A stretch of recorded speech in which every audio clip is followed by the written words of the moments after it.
SIR தொடர்பா உச்சநீதிமன்றத்துல திமுக வழக்கு தொடர்ந்து இருக்கு. அதுல அதிமுகவும் தன்னை இணைச்சுக்கணும்னு சொல்லி ஒரு பெட்டிஷன் போட்டிருக்கீங்க. ஆமா, இதுல சில தவறான தகவலை திமுக பதிவு வச்சா அதை சரி செய்யணும்ல. மக்களுக்கு ஏற்படுகின்ற பிரச்சனைய நாங்க உண்மை நிலையை எடுத்து சொல்றதுதான் நாங்க போயிடுவோம், ஜாயின் பண்ணிடுறோம். அதுல இல்லைன்னா வேண்டுமென்றே திட்டமிட்டு ஒரு தவறான தகவலை நீதிமன்றத்தில் பதிவு செய்யப்படும். என்ன அவங்களுக்கு பதற வேண்டிய அவசியம் என்ன? ஏன் பதறாங்க? ஏன் அலறாங்க? உங்களுக்கு ஊடக நம்பர் பத்திரிகை அத்தனை பேருக்குமே தெரியும், தெரியாத ஒண்ணுமே கிடையாது.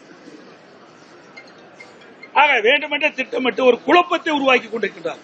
ஏதோ எஸ்ஐஆர் வந்தா மக்களுக்கு வாக்களிக்கக்கூடிய உரிமையை பறிபோயிரும் என்ற ஒரு தவறான செய்தியை பரப்பிட்டு வராங்க. இது கண்டனத்துக்குரியது. இன்றைக்கு பல முறை இந்த எஸ்ஐஆர் பணி தமிழகத்தில் நடந்திருக்கு, 8 முறை நடந்திருக்கு இதுக்கு முந்தி. ஆக அப்பெல்லாம் பதறல.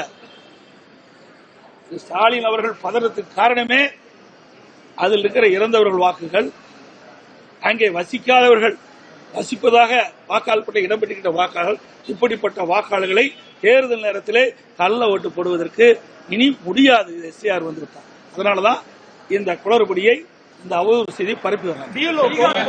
ஆளுங்கட்சியை சேர்ந்தவங்க அவங்க இன்ஃப்ளூயன்ஸ் பண்றாங்க அப்படிங்கிற குற்றச்சாட்டு இருக்கு. கூடவே போறாங்க பிஎல்ஓஸ் போகும்போது ஆளுங்கட்சி சேர்ந்தவங்க கூடவே. ஆமாமா, நிறைய போயிட்டு இருக்கிறாங்க.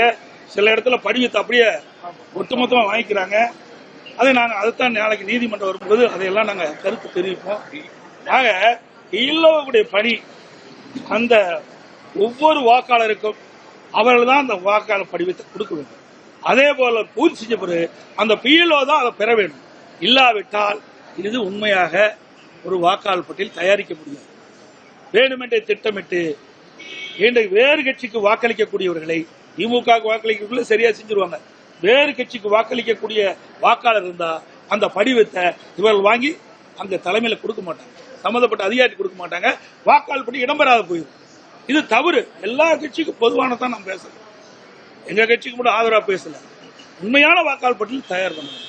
ஆகவே பிஎல்ஓ ஒவ்வொரு பாகத்திற்கும் ஒரு பிஎல்ஓ நியமிக்கிட்டு அவர்கள் தான் அந்த வாக்காளரை சந்தித்து அந்த தேர்தல் ஆணையம் கொடுக்கப்பட்ட அந்த படிவத்தை அந்த வாக்காளருக்கு கொடுக்கணும். அதில் பூர்த்தி செஞ்ச பிறகு அந்த வாக்காளர் பட்டியல் அவர்கள் தான் பெற்று சம்பந்தப்பட்ட அதிகாரி ஒப்படைக்க வேண்டும். சட்டமன்ற உறுப்பினர்கள் மேம்பாட்டு நிதியை விடுவிக்கிறதுல ரொம்ப காலதாமதப்படுத்தி வர்றதாகவும், களத்தில் மக்கள் நல பணிகள் செய்யறதுல கொஞ்சம் இழுபறி நிலை நீடிப்பதாகவும் ஒரு குற்றச்சாட்டு வருது. எப்படி பாக்குறீங்க? அதாவது அவர்கள் எப்பொழுதுமே வருடம் குறிப்பிட்ட காலத்துல சட்டமன்ற தொகுதி மேம்பாட்டு நிதி விடுவிக்கிறதுல இந்த ஆண்டு சட்டமன்றத்தில் முதலமைச்சர் அறிவிச்சாரு. இனி ஜிஎஸ்டி இந்த சட்டமன்ற மேம்பாட்டு நிதியில் ஜிஎஸ்டி பிடிச்சுப்பாங்க, 18% பிடிப்பாங்க. அதை இனி அரசாங்கமே வழங்குன்னு சொன்னாங்க. இது வரைக்கும் இந்த ஜிஎஸ்டி விடுவிக்கல. நான் 2 நாளைக்கு முந்தைய ட்விட்டர்லாம் கொடுத்துருக்கேன். உடனடியாக இந்த அரசு அறிவித்தவாறு இந்த சட்டமன்ற தொகுதி மேம்பாட்டு நிதிக்கு ஜிஎஸ்டி விடுவிக்க வேண்டும் என்று கொடுத்துருக்கிறேன். இன்னும் அதுக்கு முறையா பதிவு இல்லை. அதிமுக ஆட்சி இருக்கு, உங்களுடைய மகன் மருமகனுடைய தலையீடுகள் இருக்கு அப்படின்னு சொல்லி செங்கோட்டையன் குற்றம் சாட்டி இருக்கு. ஒரு நாளாவது நீங்க பாத்திருக்கீங்களா? கோவையில ஒரு நாளாவது நீங்க பாத்திருக்கீங்களா? இது வரைக்கும் யாராவது சொல்லியிருக்காங்களா? இங்கிருந்து பிரிஞ்சு பல பேர், அதாவது இங்கிருந்து நீக்கப்பட்டவர் போயிருக்கிறாங்க. அப்படி ஏதாவது குற்றச்சாட்டு சொல்லியிருக்காங்களா? அவருக்கு வேற குற்றச்சாட்டு கண்டுபிடிக்க முடியல, இந்த குற்றச்சாட்டு சொல்லியிருக்காங்க. பிளே ஸ்டோர் மற்றும் ஆப் ஸ்டோரில் இருந்து பாலிமர் செயலியை QR கோடு மூலம் பதிவிறக்கம் செய்யுங்கள். செய்திகளை உடனுக்குடன் பெறுங்கள்.